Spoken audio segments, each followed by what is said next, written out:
Hey everybody, welcome back to the SuperBake podcast. I'm your host, Baker. Let's talk about stuff.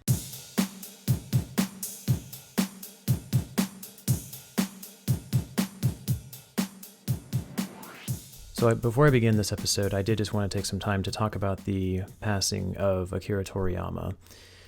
For those of you who may not be familiar, he was the creator of the Dragon Ball and Dragon Ball Z manga series, as well as the anime series, and is considered as one of the most famous manga artists to ever exist. He tragically passed away March 1st of this year. This news really hit me hard, for a few reasons. One of them was that, Dragon Ball Z was a huge part of my childhood, as it was, I'm sure, for many people out there. I think a lot of people have said that it was one of the big reasons why, Japanese animation found a bigger audience in the West. Shows like Dragon Ball Z and then the movie Akira, I think those were widely considered one of the main reasons why Western audiences, were suddenly drawn to Japanese animation. So Dragon Ball Z played a huge part in that. And, it was a huge global phenomenon. It's even today, the original anime is still enjoyed by many people, 20, 30 years later. So I think that speaks to just how beloved it is. But I think for me, the biggest reason why this hit me so hard is because I think it's safe to say Toriyama was one of the main reasons that I even got into artwork and drawing in the first place. I love drawing. I've enjoyed it for many years, but, I think it was really when I first started watching Dragon Ball Z way back in the 90s, and I was just obsessed with it. I remember I would come home from school and watch it, and I would try to sit down and, I would try to draw myself, in an action pose in that iconic Toriyama style. And I would try to draw, other characters. I would try to make up characters in Dragon Ball Z, like villains, heroes. I would try to create different forms of like the Super Saiyan transformation. And I'm sure millions of kids across the world did the same thing as me. It captured our imagination, and it was just such a wonderful show. And for that, I'll always be grateful. This was incredibly sad news. He wasn't very old. He was only 68. So it's sad to hear about this, but I definitely just want to say, I'm obviously condolences to, my thoughts and prayers to his family and his friends, for his passing, and I'm truly sorry that we didn't get to, he didn't get to create more work. We didn't get to have more time with him. It's always sad to hear, but still, I just wanted to say that how much he meant to me, just as a creator, as an artist, not just for the things that for the creations and the characters that he brought into this world, but also for helping inspire me, to becoming the artist that I am today. And I'm sure for many other people out there as well. I'm sure he probably helped inspire a lot of famous comic book and manga artists out there as well. So, he's left a huge impact across the entire world, and I just want to take some time to say that. So, Akira Toriyama, thank you very much for all the memories that you gave us, and for helping making our childhoods a little bit better. So now I wanted to give my spoiler review for Dune Part 2, which released March 1st. Got to see that in theaters about a week ago, roughly. I wanted to get this review up sooner, but had some things that came up, so I didn't have enough time to do it. So now I'm getting my thoughts out there. Of course, I said spoilers, so as always, if you haven't seen the film and you don't want any spoilers, this is your warning. So the film picks up immediately after where Part 1 left off. And before I go any further, I do want to say, if you have not watched Part 1, or if you, like me, haven't seen it since it came out back in, 2021, I would recommend watching that movie first before you go into this, just to kind of catch back up with the story and familiarize yourself with what's going on. I read the first book, granted it's been a few years, but I think going back and watching Part 1 again before I saw this, I actually watched it the same day I went to go see Part 2, a couple hours before I saw it. So I think that was definitely beneficial, just to kind of help familiarize myself with what had happened and all the events that had taken place. And just to very briefly give my thoughts on Part 1 and what I thought of it, overall I really enjoyed it. I think they did a good job of capturing a lot of the big moments from the book. as well as adapting it to the big screen. I think everybody plays their respective roles very well. I like Jason Momoa as Duncan Idaho, Josh Brolin as Gurney Halleck, and Timothy Chalamet is also, I think, to me, I think he greatly portrays or effectively portrays Paul Atreides, at least how I usually pictured Paul Atreides. I think the standout for me in part one was definitely Rebecca Ferguson as Lady Jessica. It doesn't help that Rebecca Ferguson is, a total babe, but I think she's also a phenomenal actress too. But just anything she's in, I'm on board. But I think she was probably the standout performance as Lady Jessica. So yeah, like part one, really good. I enjoyed it tremendously. Part two, pretty much, like I said, picks up right where part one left off. We get to see more of the war that's going on between the Fremen and the Harkonnens. Paul is on. He's trying to get revenge for his family that was murdered, or his father that was murdered in part one, for the fall of House Atreides, which was brought on by the betrayal of the Harkonnens. So we see there's a lot of battles that take place in the beginning where the Fremen are trying to disrupt the harvesting of the spices on Arrakis, since now the Harkonnens have basically been put back in control of the Arrakis spice operation. And one thing that I really like about this movie, and I guess both movies in particular, is I love the unique look and feel of the technology in it. Like, for example, the spice harvesting equipment that they use. It's like these big giant tanks, but they're also sort of like bases that people work on. But just like they have like these picks that come out and actually stab into the ground to get the spice. And I like the look of it. It's kind of different from what you would normally see in other like sci-fi movies. And they also have like these weird gigantic mechanical legs that come out too, almost like giant spider legs. And there's a cool scene where we see Paul and Chani trying to hide behind the legs as they try to shoot down a Harkonnen spacecraft.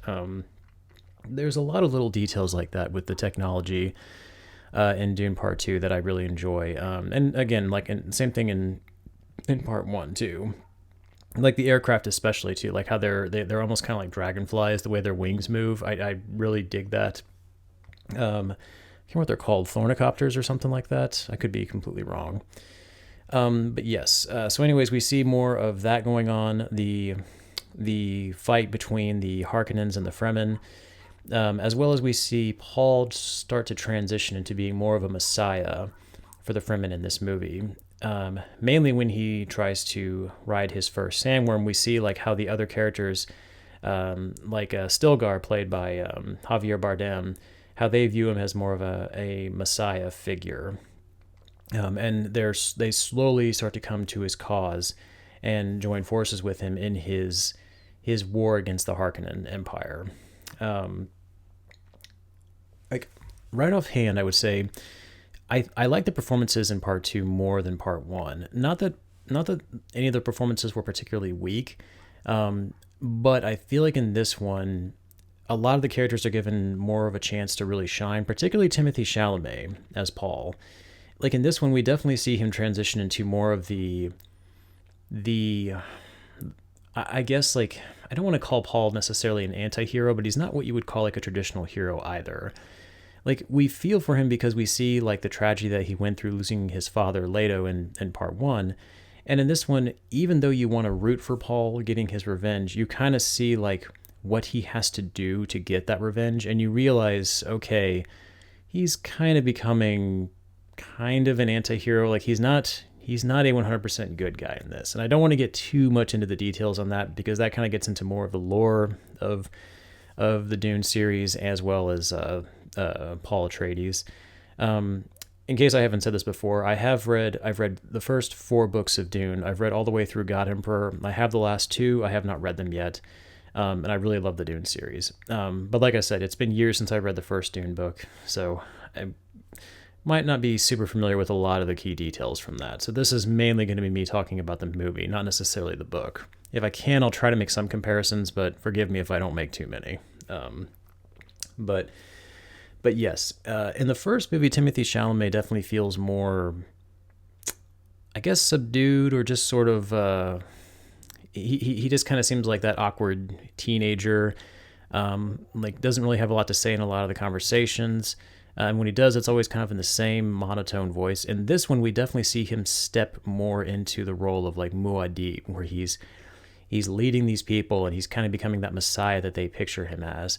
And not only that, but we see him becoming kind of like that darker figure that the Bene Gesserit fear. I just want to say this right offhand. The scene where he snaps at the leader of the Bene Gesserit, oh my God, when he tells her to be quiet, like when he screams silence at her, man, that was a satisfying moment. Just, it was a nice little circular moment too, from like the first scene with the box in part one. You know, we see him like in that scene. He's such a greenhorn in that scene. Like he doesn't know who this lady is. He doesn't know what she's doing. But and then to go into this scene in part two where he basically puts her in her place. He's just like, yeah, bitch, I'm in charge. That was cool to see. And she freaks out and calls him Abomination. That was, I don't know, that got a chuckle out of me. There was actually a fair amount of comedy in this movie, which I kind of dug. A lot of it, I think, came from Stilgar's character. Like I like how they play up the comedy of him kind of worshiping Paul as like this messiah. Like I like there's this great scene like where Paul keeps telling him like I'm not a messiah, stop calling me that, and Stilgar's just like he's so humble. Only a true messiah would not consider themselves a messiah. Like I love the comedy and the kind of the small sense of humanity that Javier gives to that role. Like he's not in a lot of the movie. He doesn't have a huge part in it, but I think the scenes that he's given, I think Bardem does a really good job of bringing this character to life from the books. Again, I think he very effectively captured how I always pictured Stilgar from the books. But I said that Rebecca Ferguson was the standout in part one. In this one, she's still just as good. And man, she gets some creepy scenes. Like in this movie, it's revealed that, you know, she is pregnant with Leto's, with a daughter of Leto, Aaliyah, I think is her name from the books. And man, every scene where we see her like using her powers to converse with Aaliyah, who is already like aware of what's going on, that scene is creepy. I kept getting like when it actually showed images of the unborn Aaliyah, it made me think of the baby at the end of 2001: A Space Odyssey. I kept getting those vibes for some reason. But all the scenes with her were fantastic. We see Lady Jessica step into the role of like the Reverend Mother of Arrakis.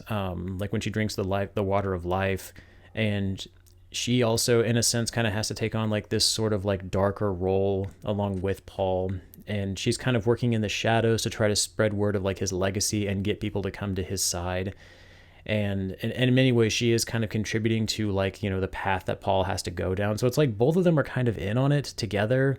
It's weird. It's hard to explain, but it's like, it's really cool the way they handled it in the movie. It's a long movie too. I think it's like 2.5 hours, but I will say for the most part, I think it flows pretty nicely. So, I mean, the length wasn't really an issue for me. If you're going to watch them both back to back, it's like 5 hours. So just a heads up. Zendaya as Chani, I think she does pretty good with what she's given here. I mean, her character isn't given much to do, to be honest. And, I mean, all the scenes that she's in, I think she's fine. I will say, I don't know if maybe this boils down to maybe like her chemistry with Timothée Chalamet or lack thereof, but every scene that they're in, I just never really got the impression that they were actually in love. Like, this, when she's in the Spider-Man films with Tom Holland, I mean, of course, it doesn't help that it helps that they actually are dating in real life, but you really did sense the chemistry between those two characters. Again, their real life relationship probably helped with that. In this movie, I don't really get that sense, but in the books, I really did get the feeling, and maybe I misunderstood the book, but I really did get the feeling that Paul did love Chani in the book. He really did care about her. In this movie, she seems just more like someone who's there to help Paul, almost like a means to an end for him. Maybe he doesn't necessarily know that or realize it, but that was kind of the impression that I got from it. And I don't know, maybe that was by design, but I never really felt the chemistry between these two characters in the movie. Like every time Chalamet and Zendaya are on screen together, it just felt kind of, I don't know, okay, I guess. It felt kind of forced, I guess would be a good way of putting it. I never really found it super distracting. I guess I kind of thought the weaker parts of the movie were when they stopped to focus on Paul and Chani. every time they focused on anybody else in the movie, I think it was, I think the film was definitely stronger as a result. Um, but I mentioned that Rebecca Ferguson was a stand-up performance in this. Another stand-up performance was Austin Butler as Fade Rotha, essentially one of the main villains of this movie.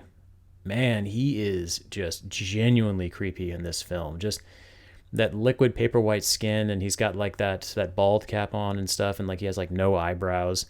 The way they designed him, in some ways, the way he looks with that makeup on, he almost kind of makes me think of the way Bill Skarsgård looked in the Pennywise makeup, just minus the tufts of hair. But we see his character introduced, and they did such a great job of introducing him and making him feel like a threat, where he's back on the Harkonnen homeworld, and he, what's it called, Gady Prime, and we see him fighting in that arena, and he fights one of the Atreides soldiers, and like it establishes him as being not just a a competent hand-to-hand combatant, but also just like a pure psychopath. That scene where he's looking at his knives and he's like slitting the throats of like his servants as he's looking at them to judge their sharpness. It's like why would you want to work for this guy? I mean, I guess they don't have a choice, but still, it's just like, man, that's like the worst boss ever. Just there's ways you can test the sharpness of a knife. There's better ways you can do that, Fade. Just saying. But yes, every scene that he's in, he is genuinely threatening. The final fight between him and Paul at the end, I think they kind of changed it from the book a little bit. From what I remember in the book, I feel like Paul pretty much whipped his ass pretty easily. But in the movie, they've taken it a slightly different direction. But regardless, I think Butler is probably the other standout performance in this movie. I haven't seen a whole lot of other stuff that he's in, but I kind of want to check him out now just because I really dug him in this as the villain. The other villains, too, Dave Bautista as, I think it's Raban is the name of his character. He definitely feels almost like, I don't want to call him like a comedic villain in this one, but he definitely feels significantly less threatening once Fade is introduced into the plot. I love when they have their little tussle and Fade just whips his ass like just almost instantly. That was almost like funny. And then he makes him kiss his boot. I was just like, damn, just no respect there. Like he just shows up and just makes him his bitch. He's like, yeah, dude, I'm in charge now. And then once again, Stellan Skarsgård as Baron Harkonnen is just such a disgusting, sadistic villain. You cannot help but love him. It seems like he's having fun playing the character.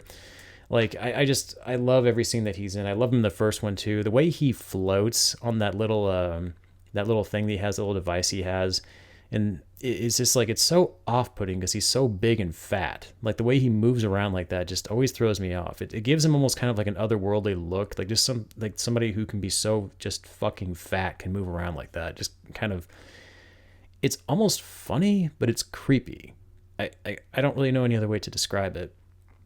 Also, I like when he's, for some reason, I always like when he's in that healing sludge, whatever it's called. I mean, I don't know what else to call it.